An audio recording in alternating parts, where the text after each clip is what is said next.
जय श्री राधा माधव। भक्त भक्ति भगवंत गुरु, चतुर नाम बपू एक, इनके पद वंदन किए, नासे बिघन अनेक। श्री श्री चैतन्य चरितावली भाग 25। अद्वैताचार्य और उनका संदेह। जो भगवान की पूजा तो करता है किंतु भगवत भक्त वैष्णवों की पूजा नहीं करता, वह यथार्थ में भक्त नहीं है। उसे तो दाम्भिक ही समझना चाहिए। भगवान तो भक्त की ही पूजा से अत्यंत संतुष्ट होते हैं, इसलिए सर्व प्रयत्न से वैष्णवों की ही पूजा करनी चाहिए।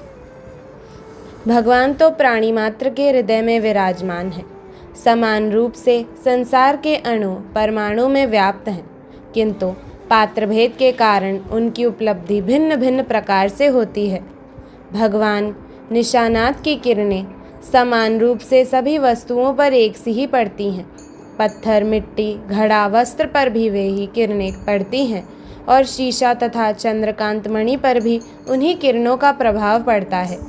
मिट्टी तथा पत्थर में निशानात का प्रभाव प्रकट नहीं होता है, वहाँ घोर तमोगुण के कारण अव्यक्त रूप से ही बना रहता है, किंतु स्वच्छ और निर्मल चंद्रकांत मणि पर उनकी कृपा की तनिक सी किरण पड़ते ही उसकी विचित्र दशा हो जाती है। उन लोक सुखकारी भगवान निशानात की कृपा को पाते ही उसका हृदय पिघलने लगता है और वह द्रवीभूत होकर बहने लगता है। इस कारण चंद्रदेव उसके प्रति अधिकाधिक स्नेह करने लगते हैं। इसी कारण उसका नाम ही चंद्रकांत मणि पड़ गया। उसका चंद्रमा के साथ नित्य का शाश्वत संबंध हो गया।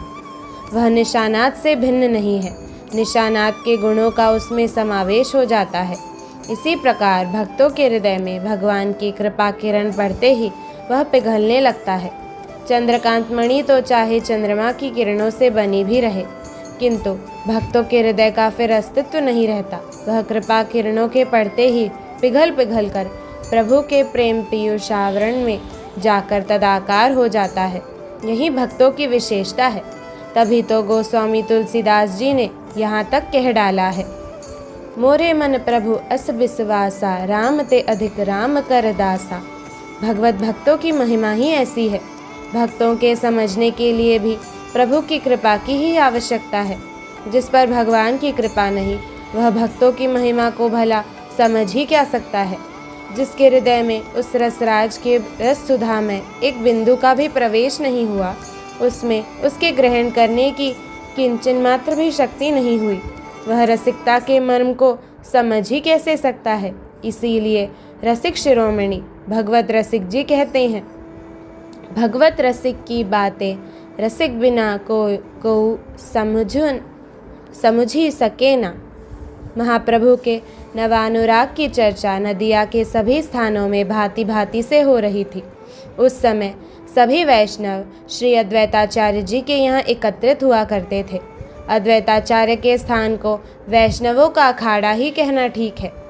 वहाँ पर सभी नामी नामी वैष्णव रूपी पहलवान एकत्रित होकर भक्ति तत्व रूपी युद्ध का अभ्यास किया करते थे। प्रभु की प्राप्ति के लिए भांति भांति के दाव पेचों की उस अखाड़े में आलोचना तथा प्रत्यालोचना हुआ करती थी और सदा इस बात पर विचार होता कि कदाचार रूपी प्रबल शत्रु किस के द्वारा पछाड़ा जा सकता है। वैष्णव अपने बल का विचार करते और अपनी ऐसी दुर्दशा पर आंसू भी बहाते। महाप्रभु के नूतन भाव की बातों पर यहाँ भी वाद विवाद होने लगे। अधिकांश वैष्णव इसी पक्ष में थे कि निमाई पंडित को भक्ति का ही आवेश है, उनके हृदय में प्रेम का पूर्ण रूप से प्रकाश हो रहा है, उनकी सभी चेष्टाएं अलौकिक हैं। उनके मुख के तेज को देखकर मालूम पड़ता है कि वे प्रेम के ही उन्माद में उन्मादी बने हुए हैं, दूसरा कोई भी कारण नहीं है। किंतु कुछ भक्त इसके विपक्ष में थे। उनका कथन था कि निमाई पंडित की भला एक साथ ऐसी दशा किस प्रकार हो सकती है। कल तक तो वे देवी देवता और भक्त वैष्णवों की खिल्लियाँ उड़ाते थे, सहसा उनमें इस प्रकार परिवर्तन का होना असंभव ही है। ज़रूर उन्हें वही पुराना वायु रोग फिर से हो गया है। उनकी सभी चेष्टाएं पागलों की सी ही हैं। उन सब की बातें सुनकर श्रीमान अद्वैताचार्य जी ने सबको संबोधित करते हुए गंभीरता के साथ कहा, भाई, आप लोग जिन निमाई पंडित के संबंध में बातें कर रहे हो, उन्हीं के संबंध में मेरा भी एक निजी अनुभव सुन लो। तुम सब लोगों को यह बात तो विदित ही है कि मैं भगवान को प्रकट करने के निमित्त नित्य गंगा जल से और तुलसी से श्री कृष्ण का पूजन किया करता हूँ। गौतमी तंत्र के इस वाक्य पर मुझे पूर्ण विश्वास है। भगवान ऐसे दयालु हैं कि वे भक्ति से दिए हुए एक चुल्लू जल तथा एक तुलसी पत्र के द्वारा ही अपनी आत्मा को भक्तों के लिए दे देते हैं। इसी वाक्य पर विश्वास करके मैं तुम लोगों को बार बार आश्वासन दिया करता था। कल श्रीमद् भगवद गीता के एक श्लोक का अर्थ मेरी समझ में नहीं आया। इसी चिंता में रात्रि में मैं बिना भोजन किए ही सो गया था। स्वप्न में क्या देखता हूँ कि एक गौर वर्ण के तेजस्वी महापुरुष मेरे समीप आए और मुझसे कहने लगे, अद्वैत जल्दी से उठ, जिस श्लोक में तुझे शंका थी उसका अर्थ इस प्रकार है। अब तेरी मनोकामना पूर्ण हुई।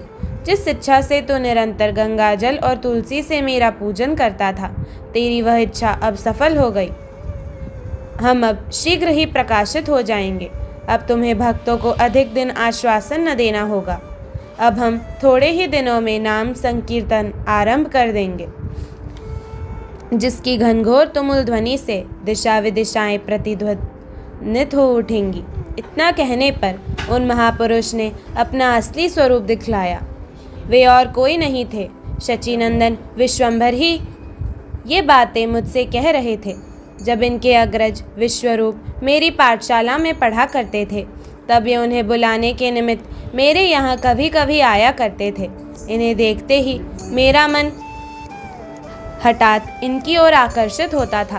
तभी मैं समझता था कि मेरी मनोकामना इन्हीं के द्वारा पूर्ण होगी। आज स्वप्न में उन्हें देखकर तो यह बात स्पष्ट ही हो गई। इतना कहते कहते वृद्ध आचार्य का गला भर आया। वे फूट फूट कर बालकों की भांति रुदन करने लगे। भगवान की भक्तवत्सलता का स्मरण करके वे हिचकियाँ भर भर कर रो रहे थे। इनकी ऐसी दशा देखकर अन्य वैष्णवों की आंखों में से भी आंसू निकलने लगे। सभी का हृदय प्रेम से भर आया।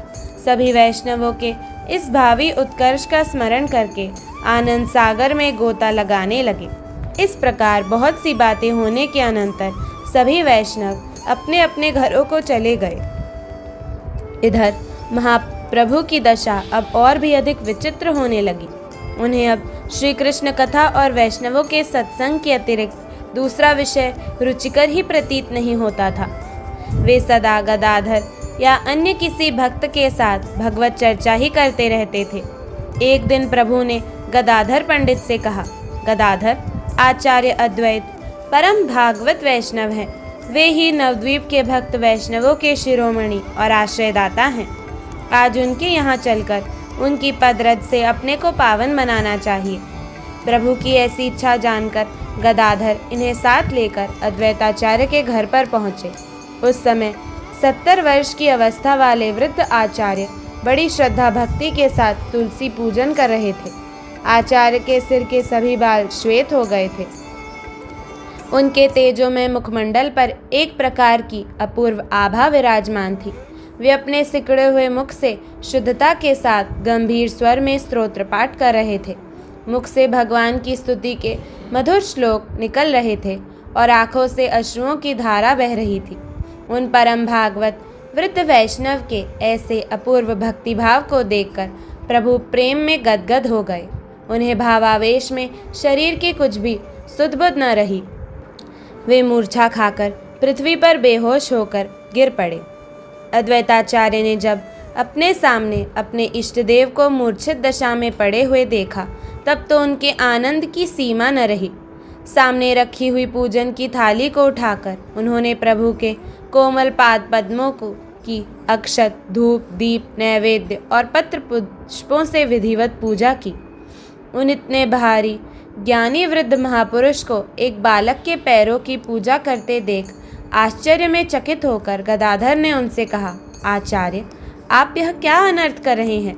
इतने भारी ज्ञानी, मानी और वयोवृद्ध पंडित होकर आप एक बच्चे के पैरों की पूजा करके उसके ऊपर पाप चढ़ा रहे हैं। गदाधर की ऐसी बात सुनकर हंसते हुए आचार्य अद्वैत ने उत्तर दिया, गदाधर, तुम थोड़े दिनों के बाद इस बालक का महत्व समझने लगोगे। सभी वैष्णव इनके चरणों की पूजा कर अपने को कृतकृत्य समझा करेंगे। अभी तुम मेरे इस कार्य को देखकर आश्चर्य करते हो, कालांतर में तुम्हारा यह भ्रम स्वतः ही दूर हो जाएगा। इसी बीच प्रभु को कुछ कुछ बाह्य ज्ञान हुआ। चैतन्यता प्राप्त होते ही उन्होंने आचार्य के चरण पकड़ लिए और वे रोते रोते कहने लगे, प्रभु अब हमारा उद्धार करो। हमने अपना बहुत सा समय व्यर्थ की बकवाद में ही बर्बाद किया। अब तो हमें अपने चरणों की शरण प्रदान कीजिए। अब तो हमें प्रेम का थोड़ा बहुत तत्व समझाइए। हम आपकी शरण में आए हैं, आप ही हमारी रक्षा कर सकते हैं। प्रभु की इस प्रकार की दैन्ययुक्त प्रार्थना को सुनकर आचार्य भौचक्के से रह गए और कहने लगे, प्रभु अब मेरे सामने अपने को बहुत न छिपाइए। इतने दिन तक तो छिपे छिपे रहे, अब और कब तक छिपे ही रहने की इच्छा है? अब तो आपके प्रकाश में आने का समय आ गया है। प्रभु ने दीनता के साथ कहा, आप ही हमारे माता पिता तथा गुरु हैं। आपका जब अनुग्रह होगा तभी हम श्री कृष्ण प्रेम प्राप्त कर सकेंगे। आप ऐसा आशीर्वाद दीजिए कि हम वैष्णवों के सच्चे सेवक बन सकें। इस प्रकार बहुत देर तक परस्पर में दोनों ओर से दैन्ययुक्त बातें होती रही। अंत में प्रभु गदाधर के साथ अपने घर को चले गए।